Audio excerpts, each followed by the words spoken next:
Hey guys, sorry I wasn't able to record last week and continue our session on setting up your comic template, but I'm here in Savannah, Georgia. You can tell I'm in my hotel room, and just want to follow up and show you guys how to build the layer structure in your comic book template and also begin setting up the bounding box. So let's dive in right about now.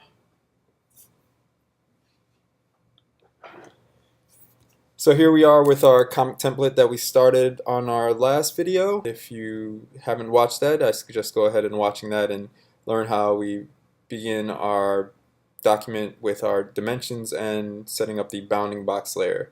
That will be our bottommost layer.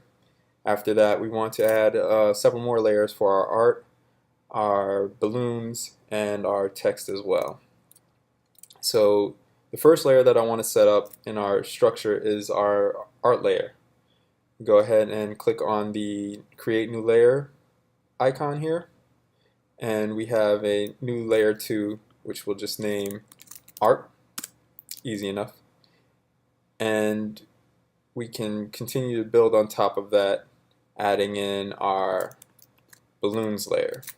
Now, for my studio, I personally prefer the layer method for balloons, and I use a balloons layer and then build a separate tail layer, and on top of that build a top balloons layer. And we'll go into detail on how to create balloons over multiple layers in the next video, but for now just trust me with this, and we're going to create the layer stacking as is, just setting up the bottom balloon layer, the tail layer, and the top balloons layer.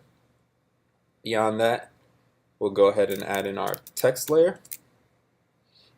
And for just organization purposes, I also like to add in a sound effects layer.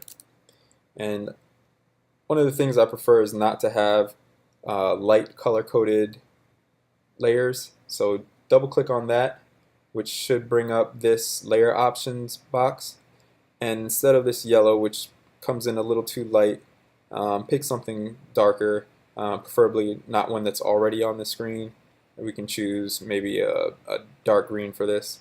Click OK, and so now when we create anything on our canvas, it'll end up with this nice color bounding box, and we can actually see the shapes that we're manipulating and playing with. Alright, so those are the layers that I end up with in my document. If I need to add in, some sort of separate isolated layer, I can add that in, but for the most part, this layer structure will do. The only thing we need to do now is actually add in the bounding box for our template. What the bounding box does is it makes sure that our colors and our letters line up exactly when we bring them into our production stage, going into InDesign and aligning those separate elements. And so again, what we're going to do, as in the last video, is to create a rectangle shape. Just double click on the canvas and it should bring up this rectangle dialog box where we'll create a rectangle the full size of our document, and that is 6.875 by 10.438. Click OK, and what we're going to do is to make sure that is put into the X and Y coordinates at 0, 0. And 0, 0 just aligns it to the reference point here. On our document, it'll be this topmost reference point.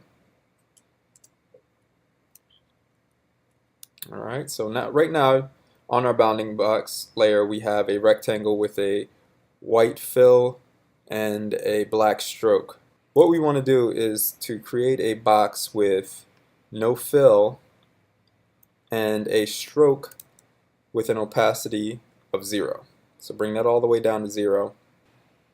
And this is important. We want to change the stroke to align the stroke to inside. So we'll have a 1-point stroke with 0 opacity aligned to inside. And this is strictly for AI files. If you were saving in EPS format, it's a little bit different. You want to set up a bounding box with no stroke, no fill, and in there you wouldn't even have to worry about the stroke options there. It's just no stroke, no fill, Just leave it on the bounding box layer and you should be set.